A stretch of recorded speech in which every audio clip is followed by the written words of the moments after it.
my name is Tracy Skinner and I'm from Kings, Dubai.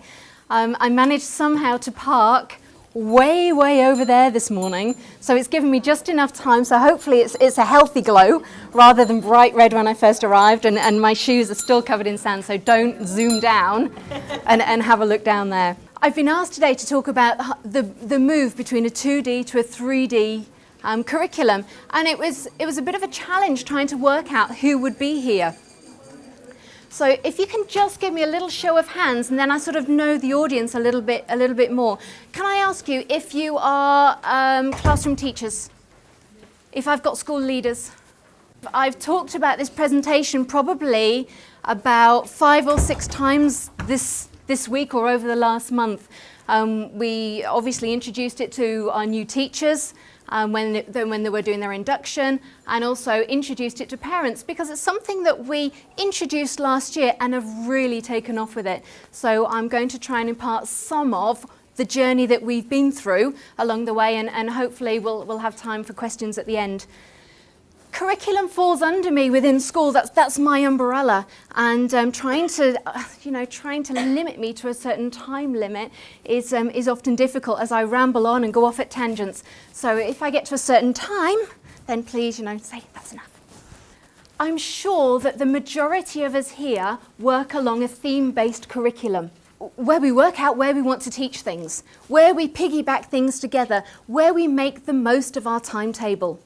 We're all under the same challenges of trying to teach lots of things within a constricted time frame during the day. And so the best way and the most effective way for children's learning is to put 2 subjects together, to piggyback them together. And of course, there's no curriculum that goes, here you go, that's the way to do it.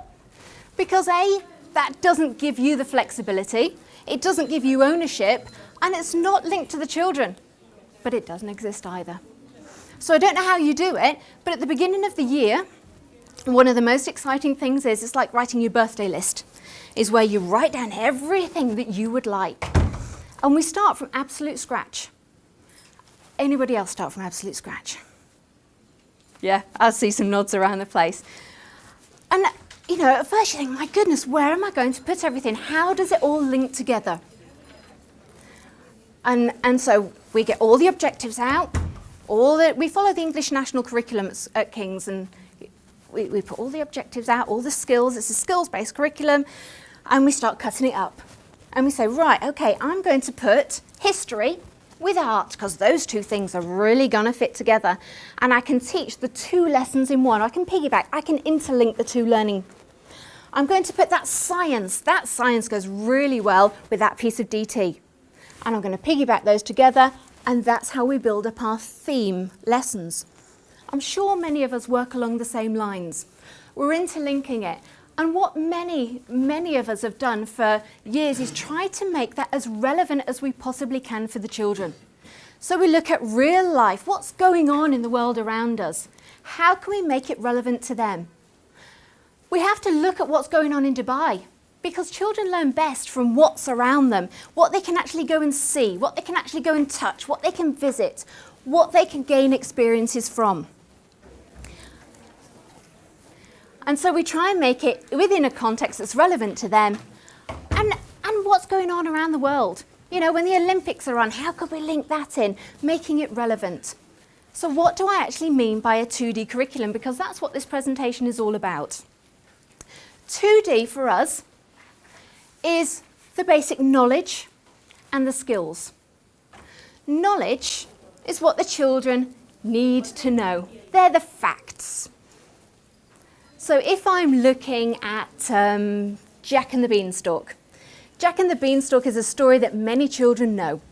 And it's a story that is often used within the primary curriculum. And so we all know that Jack is poor. He lives with his mother. He goes to market.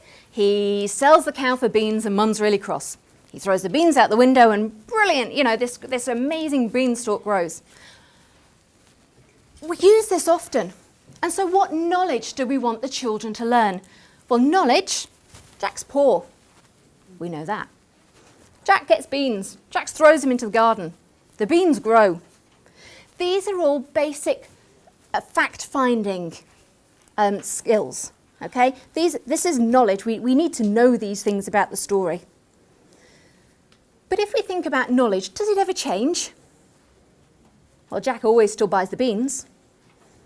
The beans always grow. But think back to some of the knowledge that has been taught previously. If we go back centuries, how many people were taught that the earth was flat? That was a knowledge-based fact. And if we go back, there are lots of knowledge things that have, knowledge facts that have been imparted that are not actually true. We know that now, they're not true. So we just need to bear that in mind. Knowledge is correct all the time, maybe not. Skills. And this is what we as primary practitioners are brilliant at, is developing children's skills. And we do it within the context of the knowledge. And so within Jack and the Beanstalk, what skills would I develop? I would, story language. The skills of story language. Children need to know the vocabulary within those. The skills of growing plants. You know, children need to know what conditions they need, but then they also need to know how to do it. They need to know story structure. They need to have those skills to be able to write the story. The skills of language. Okay, so these are all skills, really valuable, something that we've put a lot of emphasis on as primary practitioners for a long time. We've moved away from just teaching knowledge and facts, but we're teaching the skills. And we've worked very hard as primary practitioners to make sure that that development of skills spirals and is repeated and is developed as the children go up through the school. But are skills always relevant for what we're preparing the children for in 20 years' time? The phrase always comes up when I go to presentations, we're preparing children for a future that we don't know what it exists. You know, we don't know what's going to be there. And so you try and prepare them the best you can. And so you try and give them the skills. And some of the skills I was taught at school, I can fairly say I don't use ever, such as the library card system. Has anyone been taught that at school? Yeah, where you go to the school library, you're trying to find a book, so you have to go to the big drawer and you pull it out and you're going through and that, you know, that was a skill and that was something that we were taught. Nobody's taught that anymore. Developing photographs. That was a really impressive skill, you know, at school. We went to the dark room and it's very exciting and we learned how to develop photographs. Little did I know, less than 5 years later, there was no need for that skill whatsoever. So we'd outgrown that skill. So therefore, we need to think a little bit deeper. Research has shown that children learn deeper when they have an emotional attachment to something. If they're able to apply it to their own lives, then they're more likely to understand it. They're more likely to apply it, and it's more likely to be ingrained for a long time. It's a transferable skill. Okay? I'm lost without a clicker. So moving from a two-dimensional curriculum to a three-dimensional curriculum, I'm looking to make the learning more timeless. Something that's not going to go out of date. Something that children can have now, they can learn now, they can have this emotional attachment to now, and when they're 50, 60, 70. I want something that has longevity. It needs to be universal. There's absolutely no point me teaching something that is based purely here in Dubai. It has to be something that can be transferred wherever they are. Many of our children here are global citizens. Many of our children will live in 3, 4, maybe 5 different countries sometime during their lifetime. That's the nature of the world today. And children here especially will live in more than one country. So it needs to be universal. They need to be able to have this skill and transfer it to wherever they go, within whichever context they choose. It needs to be broad. We love broad. We love broad at King's because we can incorporate and capture so many different things. It can't be narrow because then you're narrowing children's thought processes. Let them have the freedom to think wider and abstract. Okay? They need to be able to apply it into different contexts. It can't, again, be narrow, abstract. So how do we do all those things? We introduce concepts. Many of you, I'm sure, will be familiar with this 3D curriculum and perhaps are at the same part in the journey as we are, a little bit further, or just even looking towards doing it. But concepts is all of those things. And we remember it as tuba. Okay, if we're ever unsure when we're planning, we go tuba, timeless, universal, broad, abstract. That's how we try and ensure that we've got that. So if we think about the concepts, I'm going to go back to Jack and the Beanstalk. Jack, we know the story now, with his beans, throws them out the window. But what were the concepts that I would want children to learn from that story? The obvious one is perhaps honesty. And if I was to stand in front of, a group of children or sit down in a little circle and say to them, is it ever okay to steal? Many of them would go, oh, no, never, never. Oh, no, because my brother took my thing and that wasn't right because then he never gave it back. And then if somebody else took something from my tray, then that's not okay either. Already they've got an emotional attachment. They've got an opinion. They've got something to say about the story. It works really low down, in primary. It also works well right at the top in secondary. I remember at school, I had this stereotypical English teacher with the good old patches on the knees and the cord, suit. And he walks in with a big pile of books and he sits down and he throws them down. And I'm sure there wasn't dust, but I like to imagine the dust, as he puts the books down. And he said, right, next 6 weeks, Shakespeare, Macbeth. And we went, great. And from that day, we just went, Shakespeare. Every lesson we walked into, our heads were down, we walked, we sat down. Macbeth, open page 2, here we go, let's read around in the circle. It didn't inspire me. I didn't want to know about Macbeth. But if he'd have walked in that day and said, are you always responsible for your own actions? I'd be thinking, well, no, not really. My brother made me do that. And because I had to do that for Mum last night, I didn't do my homework. So therefore, I couldn't do it, so it was her fault. That's a good way in to be thinking about the concept of responsibility. And so through the story of Shakespeare and Macbeth, I'd be looking at responsibility.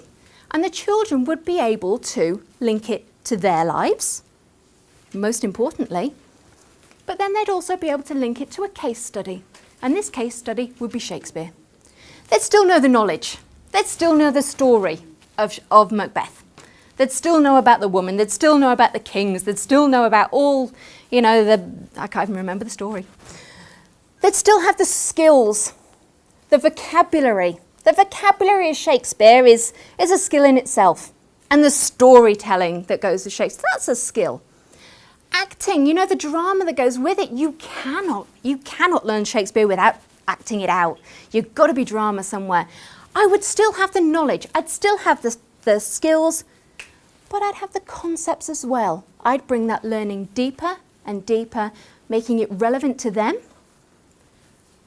And so they can apply it to their lives. They can apply it to Shakespeare. They could probably start to then apply it to other things in their lives. And I'd expect to see evidence of this. Okay? So that was my third dimension. So what is a concept? It's exactly that tuba. And some of the ones we've looked at within school are broad, responsibility with Shakespeare, greed. I could easily bring that in with Jack and the Beanstalk. Did he actually need all of those things? How many times did Jack go back? Yes, he was poor, and maybe he did need those things to survive. But did he need to go back so many times? Did he need all the things he took? And these are all things that, the children will openly discuss. We've explored jealousy, relationships, tolerance, honesty, and risk-taking. And I put those up there to give you a flavour of just some of the ones that are particularly working well within what we're teaching currently. And you can get an idea of the being universal and being broad and being abstract. Okay? A concept is all of those things. So, how do we link all this theory into our primary curriculum planning? We go back to the beginning and we cut it all up and we've laid it all out and we've interlinked our subjects. We still do that because we have to make it interesting for children. We have to interlink the subjects. We need to fit it within our curriculum. We need to fit it within the day. But then we start to think, what concepts are we going to pull out from there?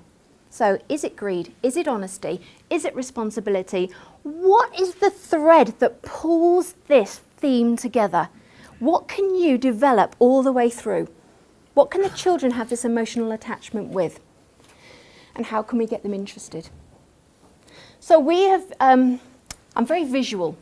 And normally I'm doing what the guys do at the back with the visual harvesting, and when I'm talking to teachers and when I'm talking to children and when I'm talking to parents, I'm drawing it, and I hate having microphones or notes because it's sort of, it restricts how my arms work, and my arms work a lot. And so we've got to get those children interested, and so we've got this theme that goes running through. And we try to narrow down with what we visualise as a magnifying glass. Okay, and we zoom right on in on one small aspect of the learning for the concept. So is it the concept of responsibility? Is it the concept of tolerance? Is it the concept of greed? And through whose eyes? Within the story of Macbeth, are we looking through the wife's eyes? Are we looking through one of the witch's eyes? Jack, are we looking through his eyes, or are we looking through the giant's eyes? What would the children say if it was from the giant's point of view? Someone's coming up and taking his things. Is that fair? Okay, so we take a different standpoint. And by zooming in on those individual people, on those individual concepts, we can then come up with what we class as a guiding question. And the guiding question was very much, as I modelled earlier, are you always responsible for your own actions? Something that gets children interested from the very off. Is it ever okay to steal? Some of the ones that are working currently in school is, what is success? You know, and of course the children at first are going, oh, well, that means I'm going to have a Ferrari and a Lamborghini and I'm going to be a millionaire. And, you know, and this is some children's perceptions now. Some children are saying, well, success isn't all that. Success is also happiness and family and community. And so children have different points of view from the very offset. And through the theme of work, you're pulling that concept of success all the way through and developing and exploring what does success mean to them. Okay? Let me move on.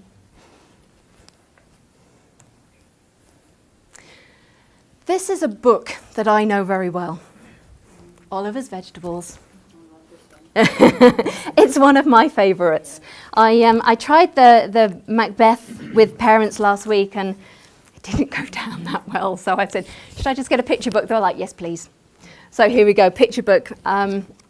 It illustrates things very well. Now, I don't know how it works at your school, but in ours we have whole school themes. I think many of us work under a theme umbrella.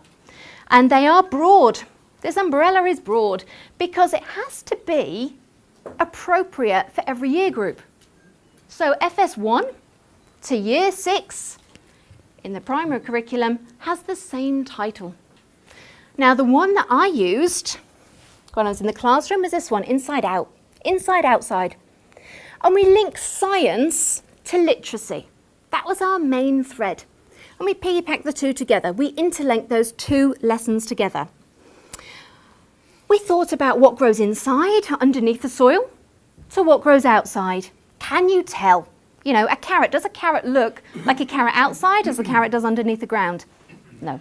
And so, you know, for younger children, that was interesting for them. There was a lot of investigation, there was a lot of exploration, and it was a lot of science learning. We also looked at their own bodies. What goes inside your body, is that the same, you know, as what you look like on the outside? So if you just eat chocolate, do you look like chocolate, you know? And so that was a really good way to have our skills-based 2D curriculum. So how would I then use this in a 3D curriculum? And I just want to talk it through with you. Now, I'm going to keep with the same umbrella. My umbrella is still inside, outside. Okay? And how many of you are familiar with the book? Not many. Okay, I'm going to enlighten you because it's good bedtime reading. Oliver's Vegetables. Oliver is a little boy and he lives with Mum. And he's going to go and stay with Grandma and Grandad while Mum goes away for the week. She's going somewhere. Grandad has the most amazing allotment. Okay, he grows everything there possibly is, from rhubarb to peas to potatoes to radishes. It's amazing. And so Mum goes, oh, you're going to love it at Grandad's. He's got a great garden and he's got an amazing allotment and you can try lots of new things. He turns around and goes, but I only like chips. And of course Mum goes, of course you do, but off you go. So he gets to Grandad's and he goes, Grandad, no point going to the allotment, I only like chips. And so Grandad says, well, it's fair enough, you can have chips, but you've got to find the potatoes first. And so he goes, okay, fair enough, deal. Goes out every single day. First one he goes out, he says, are these the potatoes? Grandad says, I don't know, you're going to have to try. So he pulls up, and of course it's not, or else the story would be very, very short. And it's carrots. And so Grandma makes a carrot pie, and the carrot pie is really nice, and he enjoys it. He says, yeah, that was pretty good, but tomorrow I want chips. Okay, but you've got to find the potatoes. And so he goes out the next day, and he finds something different. He finds peas, and Grandma makes pea soup. Then he finds rhubarb, and she makes rhubarb pie. And it goes on like this, until eventually he does find the potatoes, and he does have chips. Okay.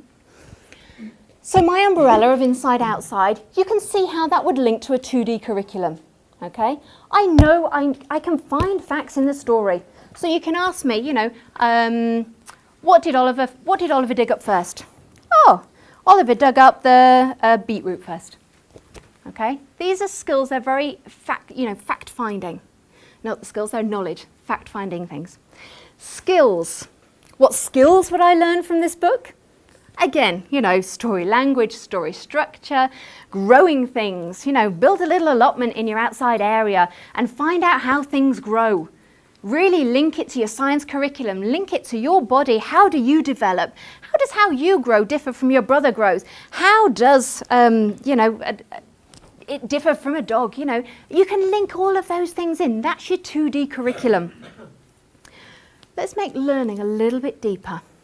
And let's think, what concept would I choose if I was teaching this in the classroom today?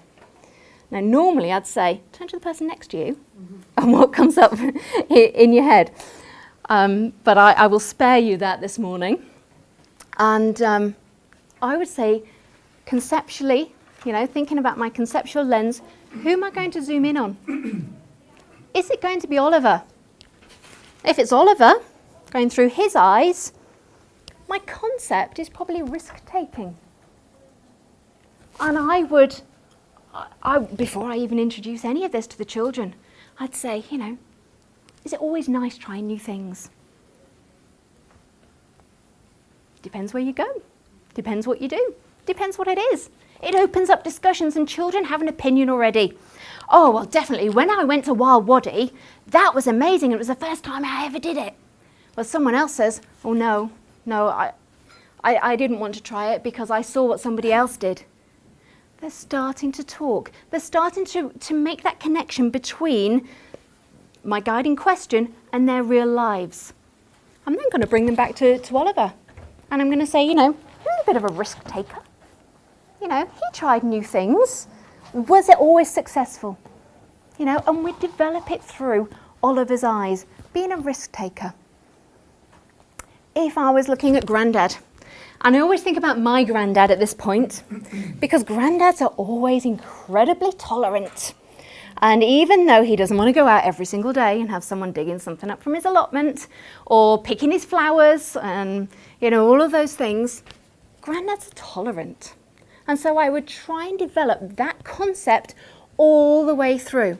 And so there'd be a guiding question about patience. You know, and children would then be able to relate that to their own lives. They'd be able to relate that to their lessons, to their friends, to the playground. So, tolerance for Grandad. I'm sure he didn't want to go out every single day, but he did, with a smile on his face. How about Grandma? Grandma, probably the concept of persuasion, because she managed to somehow persuade Oliver, shall we say, to eat the vegetables that he pulled up. He doesn't like anything, remember. He only likes chips. But he ate peas. He ate rhubarb.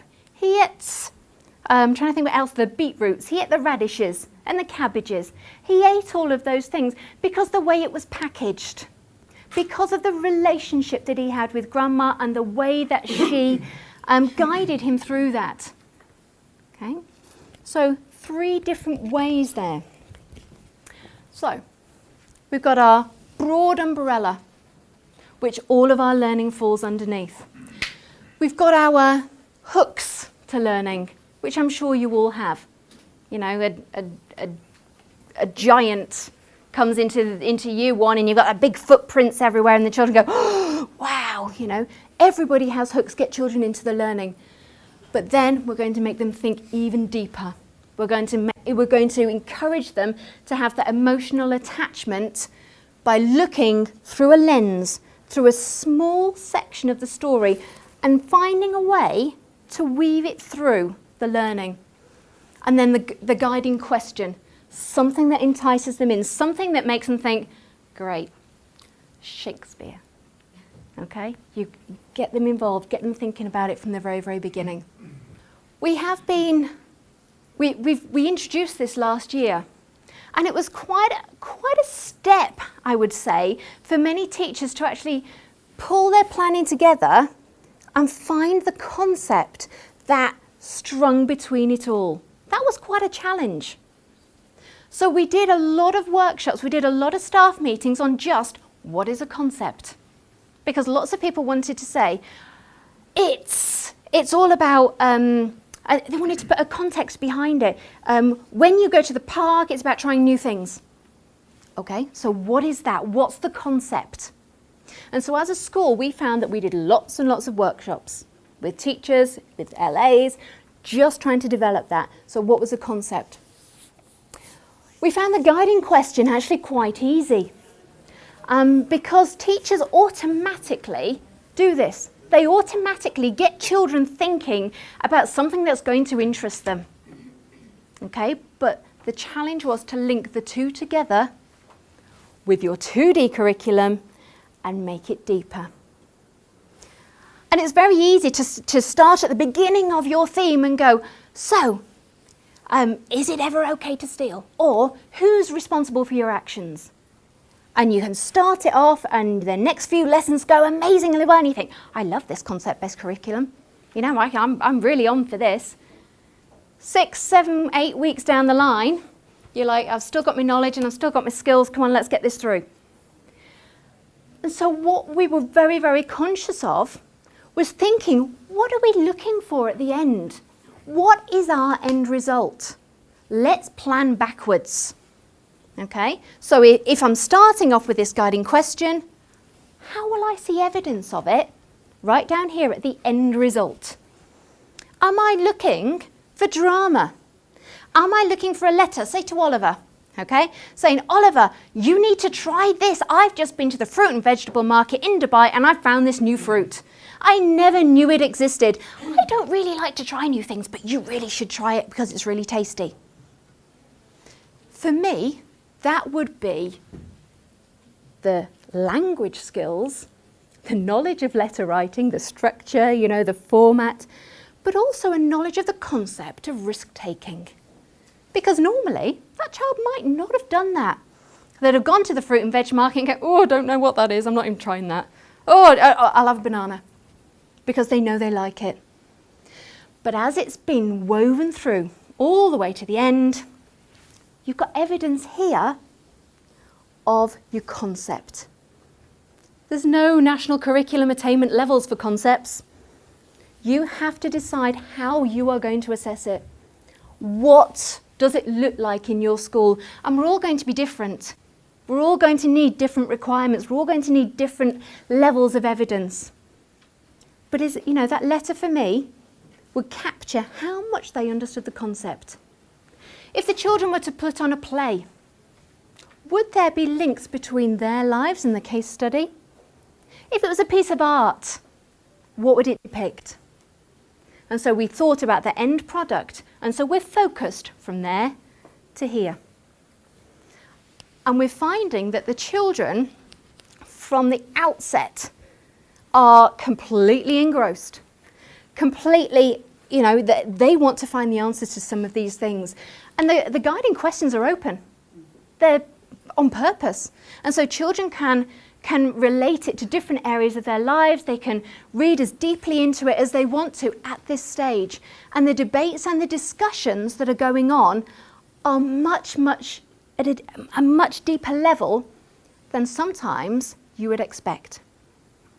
And so I've got a couple of our year leaders, and I said to them that I was coming today. And it was very difficult because, of course, we've not got the end result. So I can't show you this theme's, children's work. This is the letter from Oliver, or this is the piece of drama, or this was... But I wanted you to have a little flavour of how it feels for other people in the school. Because me, with my curriculum hat on, I love it. I'm a champion for this, and I can see how it works. But I wanted you to hear what other people had to say. And so I'm going to stop talking. I'm going to pass it to my year leaders, and the fact that, we are truly committed to this. We've seen the impact last term on this term, and we're just going to keep moving it forward and forward and forward. And I hope that's been helpful to share. Thank you very much.